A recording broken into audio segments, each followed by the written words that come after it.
Hello बच्चों, आज हम कक्षा 6 विज्ञान की 8 ग्रेड का अध्याय 9 दैनिक जीवन में पृथक्करण की विधियां को पढ़ेंगे। बहुविकल्पी प्रश्न। प्रश्न क्रमांक 1, सही विकल्प चुनकर उत्तर लिखिए। यहाँ पर एक चित्र दिखा रखा है। एक आदमी इसमें कुछ ओसाई कर रहा है। ये सूप है और ये भूसा अलग जा रहा है और दाने अलग गिर रहे हैं। इस चित्र में ओसाई विनोइंग की प्रक्रिया दर्शाई गई है।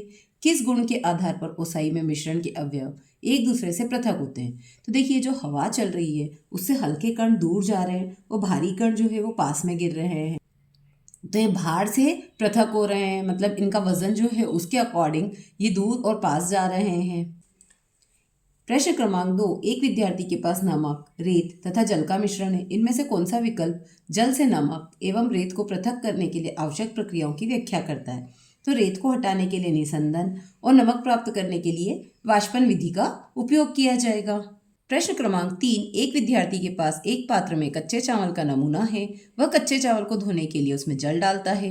कुछ देर बाद धान की भूसी सतह पर आ जाती है, जबकि चावल पात्र की तली में बैठ जाते हैं। भूसी के कणों को पृथक करने के लिए कौन सी प्रक्रियाएं सहायक होगी? तो इसके लिए निस्तारण तथा अवसादन सहायक होगी, क्योंकि ऊपर ऊपर से उसका कचरा या भूसी को निकाल दिया जाएगा। प्रश्न क्रमांक 4, मैदे के नमूने में साबुत गेहूं के कण मिश्रित है। मैदे से गेहूं के कणों को पृथक करने के लिए किस विधि का उपयोग किया जा सकता है? तो मैदे के नमूने में साबुत गेहूं जो मिश्रित हैं, तो मैदा एकदम बारीक होता है, गेहूं थोड़ा मोटा होता है, तो इनको चालन की विधि से, मतलब छान कर अलग किया जा सकता है, जिससे कि मैदा नीचे गिर जाएगी, गेहूं ऊपर रह जाएगा। यदि चने की दाल में मुरमुरों की थोड़ी मात्रा मिल जाए तो हस्तचयन विधि के अलावा आप किस विधि का उपयोग कर सकते हैं? तो हम सूप का उपयोग कर सकते हैं या फूंक मारकर भी अलग कर सकते हैं, क्योंकि दोनों का वजन अलग अलग होता है। इसलिए सी, अ और ब दोनों इसका आंसर होगा। 6, नीचे 4 मिश्रण दिए गए हैं। इनमें से किसे फटकने की विधि से अलग किया जा सकता है? तो देखिए, तेल और पानी, मूंगफली के भुने दाने को छिलकों से, भुने हुए चनों को छिलकों से और टॉफी और बिस्किट को। तो ये जो दाने और उनके छिलके हैं, इनको हम अलग कर सकते हैं फटकने की विधि से। तो बी वाला ऑप्शन, जिसमें ब और स दोनों आ रहा है, वो सही होगा। 7, वल्ली की दादी मधुमेह के रोग से पीड़ित है।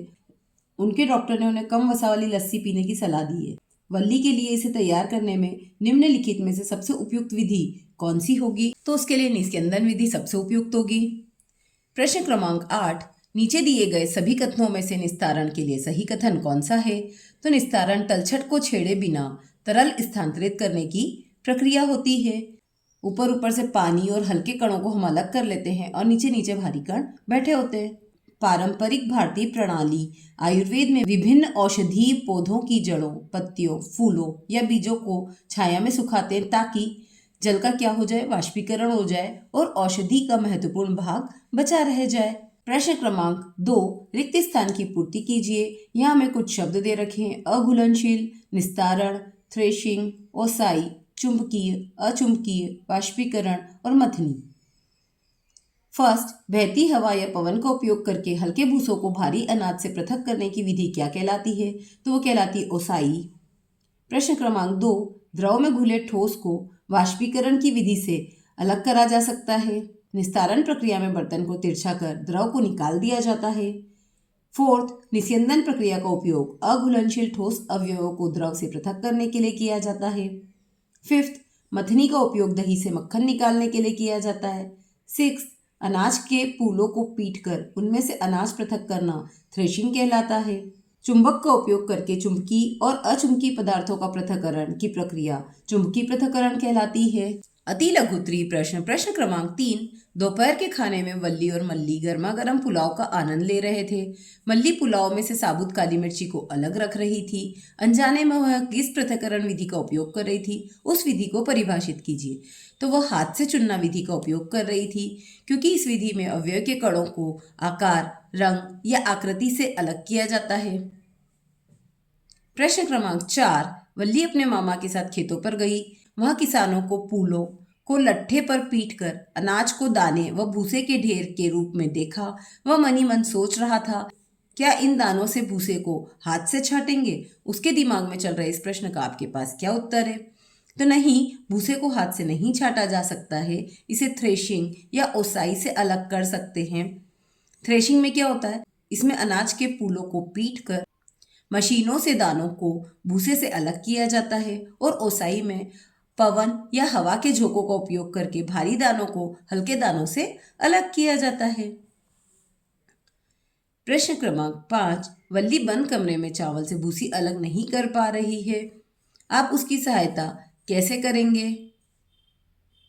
उत्तर, चावल से भूसी अलग करने के लिए बंद कमरे की बजाय खुले में ओसाई विधि का उपयोग कर अलग किया जा सकता है। इसमें मिश्रण को थोड़ी ऊंचाई से गिराया जाता है, जिससे हल्का भूसा दूर जाकर गिरता है और भारी चावल के दाने पास में गिर जाते हैं और अलग हो जाते हैं।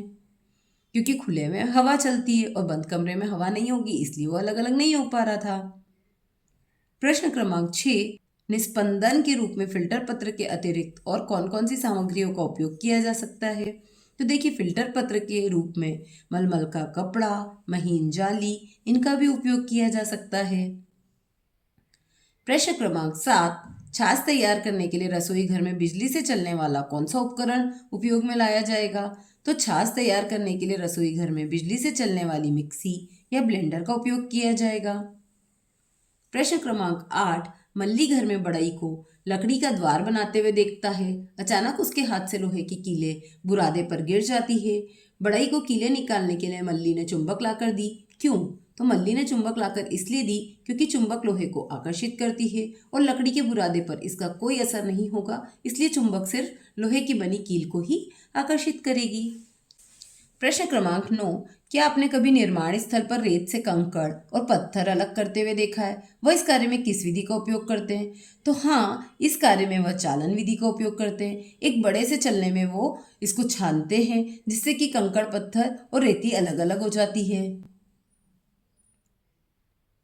लघु उत्तरीय प्रश्न। प्रश्न क्रमांक 10। कोविड-19 कोरोना वायरस महामारी के समय पर हम सभी ने मास्क पहने थे।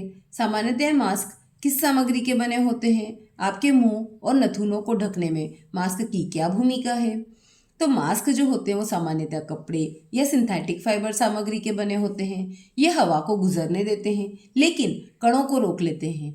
मुंह और नथुनों को ढकने से हवा में मौजूद हानिकारक कण, धूल, बैक्टीरिया और वायरस को शरीर में प्रवेश करने से रोका जा सकता है। प्रश्न क्रमांक 11। आपको आलू, नमक और लकड़ी के बुरादे का मिश्रण दिया गया है। इस मिश्रण के प्रत्येक अवयव को पृथक करने के लिए चरणबद्ध प्रक्रिया की रूपरेखा तैयार कीजिए। तो देखिए, जो आलू बड़े बड़े होते हैं उनको तो हम हाथ से चुनकर अलग कर लेते हैं। फिर बचा नमक और लकड़ी का बुरादा, तो इसको हम पानी में डाल देंगे, जिससे कि नमक तो क्या होगा, घुल जाएगा। और फिर छलनी से छानकर नमक का पानी और लकड़ी का बुरादा अलग अलग कर लेंगे। अब लकड़ी का बुरादा भी अलग हो गया।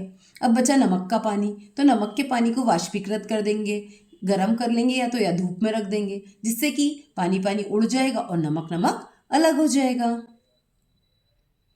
प्रश्न क्रमांक 12। स्तंभ 1 में दिए गए प्रत्येक मिश्रण को स्तंभ 2 में उपयुक्त पृथक्करण विधि से मिलान करें। तो देखिए, बेसन और काले चने का मिश्रण, तो ये है चालन विधि। इसमें काले चने बड़े बड़े हैं, इसलिए इनको छान के अलग कर देंगे बेसन से। चॉक पाउडर और पानी का मिश्रण, तो इसको निस्यंदन विधि से अलग करेंगे, क्योंकि चॉक पाउडर नीचे बैठ जाएगा तो पानी के मिश्रण को अलग कर लेंगे। लोहे के चूरे और बुरादे का मिश्रण, तो इसको चुंबकीय पृथक्करण विधि से अलग करेंगे, क्योंकि इसमें लोहे का चूरा है जो चुंबक उसको आकर्षित कर लेगी।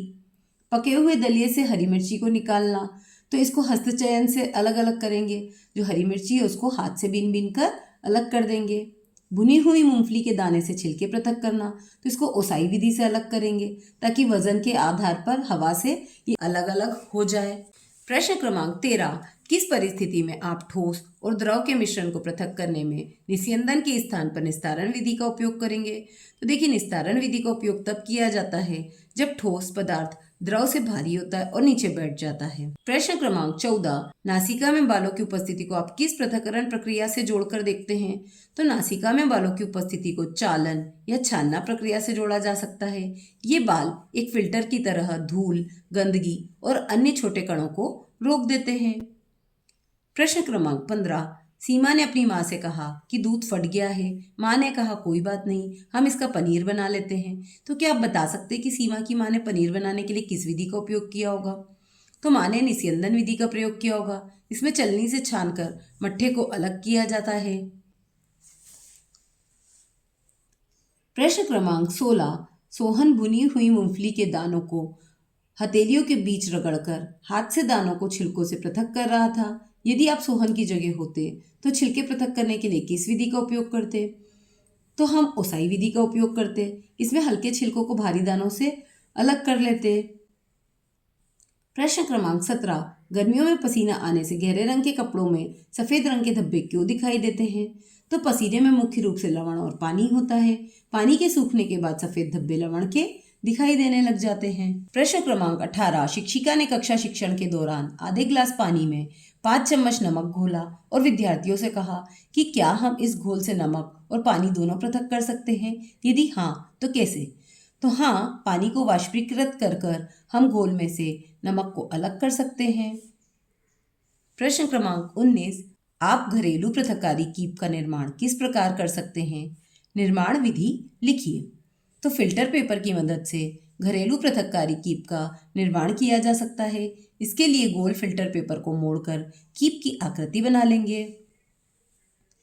दीर्घ उत्तरी प्रश्न। प्रश्न क्रमांक 20। अग्रलिखित बुद्धिमान लीला शीर्षक कहानी पढ़ें।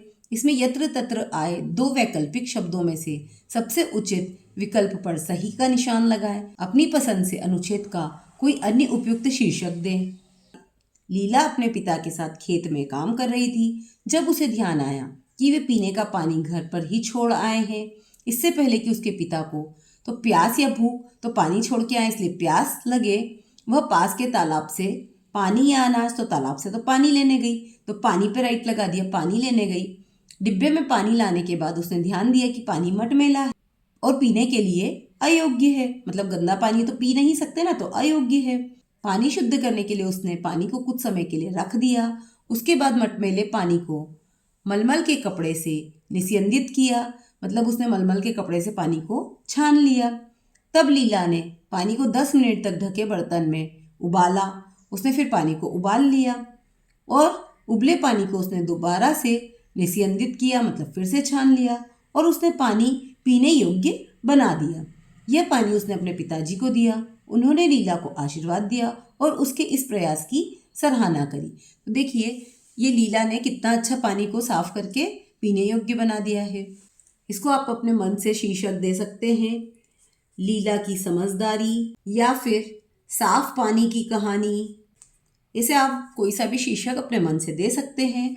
और ये जो शब्द हमने टिक करे उनको हमने लाइन से यहाँ लिख दिया है कि पहले हमने प्यास वाले को टिक किया था, फिर पानी वाले को, फिर अयोग्य को। ऐसे करके हमने जो जो टिक किए हैं वो शब्द हमने यहाँ लाइन से लिख दिए हैं। प्रश्न क्रमांक 21। कक्षा शिक्षक द्वारा कक्षा के बच्चों को समूह बनाकर उनके बीच लोहे की कीलें, रेत, काली मिर्च, कंकड़, सादा नमक और पानी दिया। मिश्रण के प्रत्येक अवयव को पृथक करने को कहा गया। पृथक्करण हेतु प्रश्नों के उत्तर दीजिए। सबसे पहले किस अवयव को पृथक करना आसान होगा और क्यों? तो लोहे के कीलों को पृथक करना आसान होगा, क्योंकि लोहे के कीलों को हम चुंबक से आसानी से अलग कर सकते हैं। सेकेंड, सबसे पहले किस पृथक्करण विधि का उपयोग किया गया? तो चुंबकीय पृथक्करण विधि का उपयोग किया गया। थर्ड, उपरोक्त मिश्रण में से अवयव को पृथक करने में कौन कौन सी विधियां उपयोग की गई? तो चुंबकीय पृथक्करण विधि, अवसादन, निस्तारण, छानना और वाष्पीकरण। फोर्थ, क्या कुछ अवयव पानी में घुलनशील हैं? तो हाँ, मिश्रण में सादा नमक पानी में घुलनशील है। अगर नमक जो होता है उसमें पानी डाल दिया जाए तो वो घुल जाता है। फिफ्थ, वाष्पीकरण द्वारा किन 2 अवयवों को पृथक किया गया है? तो नमक और पानी, जो पानी में घुल गया था ना नमक, तो उसी को वाष्पीकरण द्वारा अलग करेंगे। प्रश्न क्रमांक 22। निम्न पर टिप्पणी लिखिए। थ्रेशिंग। थ्रेशिंग वह प्रक्रिया है जिसमें अनाज के दानों को उनके पौधों के डंठलों से अलग किया जाता है। यह प्रक्रिया फसल कटाई के बाद की जाती है। ओसाई या विनोइंग। तो ओसाई में हवा की मदद से अनाज से भूसा अलग किया जाता है। इसमें हवा से भारी और हल्के कणों को पृथक पृथक किया जाता है। निस्यंदन, यह वह प्रक्रिया है जिसमें एक फिल्टर पेपर का उपयोग करके तरल से ठोस कणों को अलग किया जाता है, जिसमें ठोस फिल्टर पेपर के ऊपर रह जाता है और तरल नीचे निकल जाता है, जैसे कि चाय का छानना। चुंबकीय पृथक्करण, इसमें चुंबक की सहायता से चुंबकीय पदार्थ को गैर चुंबकीय पदार्थ से अलग किया जाता है। दी गई तालिका में प्रत्येक के सामने पृथक्करण विधियों के नाम लिखिए। दही मथकर मक्खन प्राप्त करना तो अपकेंद्रण विधि। तरबूज से बीज निकालना हाथ से चुनना विधि। रेत से कंकड़ पृथक करना तो चालन विधि। पानी से तेल पृथक करना तो निस्तारण विधि, और नमक के विलयन से नमक पृथक करना तो वाष्पीकरण विधि। परियोजना कार्य प्रोजेक्ट क्रमांक 1। वल्ली अपनी दादी के साथ पिकनिक के लिए जाती है। वहाँ उनके द्वारा लाया गया पानी खत्म हो जाता है। वल्ली ने देखा कि पास में ही एक तालाब है, परंतु उसमें कई अवांछित पदार्थ उपस्थित थे। इस पानी को पीने योग्य बनाने के लिए कार्यकारी मॉडल की योजना बनाए और इसका निर्माण करें। तो देखिए, सबसे पहले तालाब के पानी को छान लेंगे, फिर किसी बर्तन में नीचे कंकड़ या बड़े पत्थर की परत बिछाएंगे, उसके ऊपर बालू रेत की परत बिछाएंगे, फिर मोटी रेत की परत लगाएंगे, फिर महीन रेत की परत बिछाएंगे। पानी जब इन परतों से रिसकर नीचे आएगा, जिसमें गंदगी दूर होकर पानी साफ आ जाएगा। प्रोजेक्ट क्रमांक 2। किसी स्थानीय किसान द्वारा अपनाई जाने वाली पृथक्करण विधियों को जानने के लिए उनका साक्षात्कार लें और निम्नलिखित निर्देशों के आधार पर रिपोर्ट तैयार करें। तो देखिए, हमने एक किसान का ले लिया है यहाँ साक्षात्कार, जैसे मोहन नाम है किसान का, और ये दिनांक ली थी 25 दिसंबर 2025 को।